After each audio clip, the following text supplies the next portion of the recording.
Perhatian, cerita ini sebagian adalah kisah nyata. Jika ada kesamaan nama tokoh, tempat kejadian, ataupun cerita, itu adalah kebetulan semata dan tidak ada unsur kesengajaan.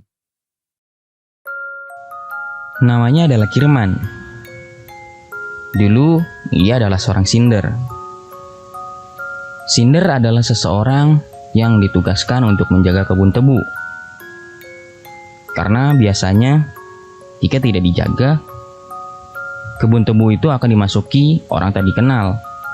Lalu sedikit banyak tebu-tebu itu pasti akan dicuri. Dan Kirman adalah orang yang ditugaskan sebagai penjaga.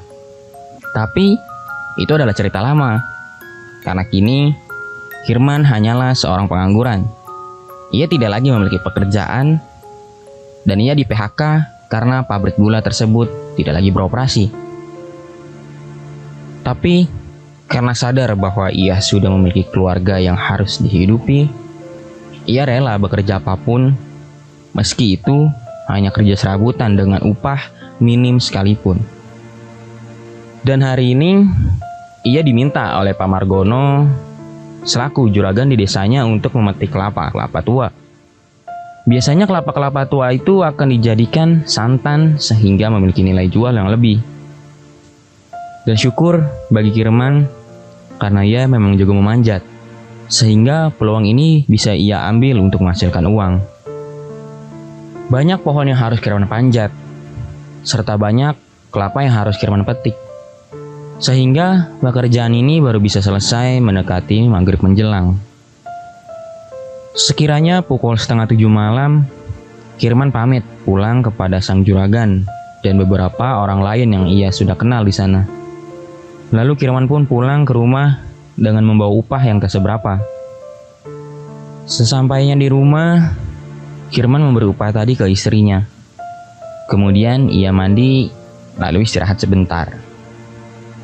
Di senggang istirahatnya, Kirman merenungkan sesuatu.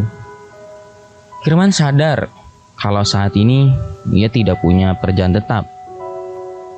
Ekonomi keluarganya tidak lagi stabil seperti dulu saat ia masih memiliki pekerjaan sebagai Sinder. Kirman menjadi khawatir akan kondisi keluarganya. Apalagi mengingat bahwa dirinya sudah memiliki 2 anak. Karena itu, ia sudah berniat jika nanti malam akan mencari gayam sebagai tambahan ekonomi. Karena gayam bisa dijual lagi ataupun dimakan sendiri nantinya. Sebagai informasi, gayam adalah sejenis polong-polongan di mana besar pohonnya bisa setinggi 20 sampai 30 meter dan terlihat seperti pohon beringin. Jadi para pengemis gayam akan menunggu buahnya jatuh terlebih dahulu, barulah diambil. Dan biasanya dilakukan pada tengah malam, sekitar pukul 2 pagi. Kirman sebenarnya tahu tentang warga yang sering berburu gayam dari sejak lama. Namun karena selama ini ekonominya stabil, ia bersikap acuh. Tapi untuk saat ini, ia justru terpaksa ikut-ikutan mengais gayam karena desakan ekonomi. Singkat cerita, waktu sudah menunjukkan pukul 12 malam. Kirman sudah siap pergi untuk mengais gayam. Saat ia ingin keluar rumah, ia melihat Mbak Diro, tetangganya yang masih duduk di teras rumah sambil ngopi dan merokok. Melihat Kirman yang keluar rumah malam-malam, Mbah Diro pun bertanya, "Ini perlu opo, Man? Bengi-bengi kok metu omah? Emang yang giliran rondo?" Mendengar Mbah Diro yang bertanya, Kirman pun menjawab, "Ora, Mbah. Arep golek nyari gayam, bawa tambah-tambahan keperluan dapur." Mendengar jawaban Kirman, Mbah Diro kembali bertanya, "Dengaren, biasanya orang tahu golek gayam?" Kirman pun menimpal lagi, "Wes piye meneh, Mbah? Aku wes nganggur, yo wes." Mbah Diro bertanya kembali, "Nembe jam piro, Man? Biasane golek gayam kan jam loro. Yah meneh ora opo krisian." Kirman menimpal lagi, "Yo men oleh oke, Mbah."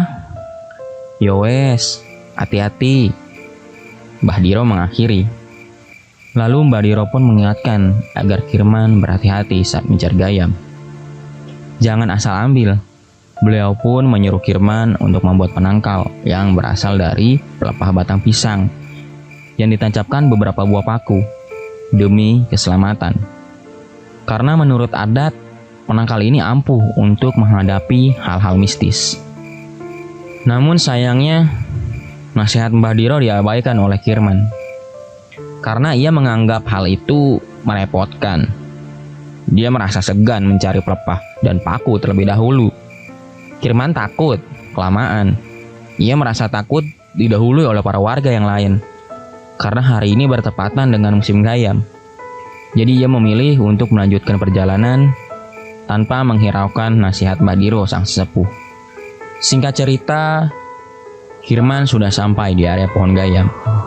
Dan benar saja, banyak buah gayam yang sudah jatuh di tanah. Dan beruntung bagi dirinya, karena tidak ada satupun warga yang lain di sana selain dirinya sendiri. Ia merasa senang karena tidak ada saingan, hingga ia bisa mengambil buah gayam sebanyak-banyaknya. Satu demi satu buah gayam ia pungut, hingga tanpa terasa, 2 kantong yang ia bawa sudah penuh. Dirasa baginya cukup, ia memutuskan untuk pulang. Saat perjalanan pulang, ia mendengar suara kutu atau anak ayam yang bersiap tanpa henti yang berada di sekitarnya. Kirman tidak peduli perihal suara anak ayam itu. Ia bersikap acuh dan tetap melanjutkan perjalanan pulang. Saat ia berjalan mengarah pulang, suara anak ayam tersebut malah terdengar semakin bersiap kencang. Seakan-akan Kirman malah mendekati suara anak ayam tersebut. Namun dalam beberapa langkah, suara ayam tersebut berhenti, membuat Kirman ikut memberhentikan langkahnya dan diam sejenak. Karena ia penasaran, kok tiba-tiba suaranya berhenti. Saat dia berdiri mematung, terdengar suara benda jatuh yang lumayan keras. Kirman mengira-ngira sepertinya arah jatuh benda tersebut berasal dari arah belakangnya. Saat ia ingin membalikkan badan, tumit kaki Kirman tidak sengaja menyinggung sesuatu yang terasa keras. Saat Kirman menerangi ke arah bawah kakinya menggunakan sentir, ia melihat sebuah kelapa. Kirman yakin bahwa kelapa inilah yang jatuh barusan. Apalagi pas Kirman mengarahkan sentirnya ke atas, didapatinya sebuah pohon kelapa yang menjulang tinggi. Melihat sebuah kelapa yang jatuh di kakinya, Kirman bergumam, lumayan lah dapat kelapa, tapi gimana cara bawanya? Pak Kirman bingung karena kedua tangannya sudah penuh oleh 2 nyicing gayam. Tapi tanpa pikir panjang, ia memiliki sebuah ide. Ia mengambil kelapa tersebut lalu menaruhnya ke dalam sarung yang sedang ia selempangkan di tubuhnya. Seakan ia sedang menggendong kelapa tersebut seperti bayi. Lalu Pak Kirman pun melanjutkan perjalanan pulangnya. Namun, baru beberapa langkah berjalan, Pak Kirman merasa sarung yang menyelempang di tubuhnya terasa menjadi berat. Ia juga merasa kelapa yang ia gendong di dalam tersebut bergerak-gerak. Saat Pak Kirman mengecek ke dalam sarung, ia melihat hal mengejutkan. Ia sekilas melihat banyak rambut di dalam sana. Ia pun secara refleks mencoba menerangi dengan sentir ke arah dalam sarung. Sayangnya sentir Pak Kirman memang cahayanya redup. Karena itu, ia mencoba memperhatikan lebih tegas dengan memajukan wajahnya ke dalam sarung untuk melihat lebih dekat. Dan saat ia mulai tahu apa yang dilihatnya, benda tersebut bergerak memutar menatapnya. Pak Kirman melihat kelapa yang ia ambil berubah menjadi sebuah kepala dengan wajah yang meringis dan menakutkan. Karena sangat terkejut, Pak Kirman pingsan di tempat dan tersadar saat warga mencoba membangunkannya di sekitar jam 3 pagi saat mereka ingin mengais gayam. Salah satu dari warga bertanya kepada Pak Kirman yang sudah tersadar, "Nopo Pak? Kok turun yang kene?" Pak Kirman yang baru sadar membutuhkan waktu untuk menelaah. Lalu ia pun menjawab, Aku nemu klopo. Tak gowo.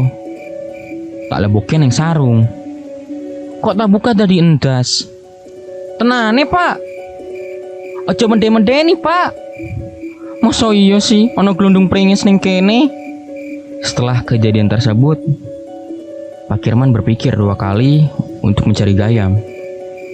Setidaknya, Pak Kirman tidak lagi mau mengambil Gayam sendirian dan mendahului para warga.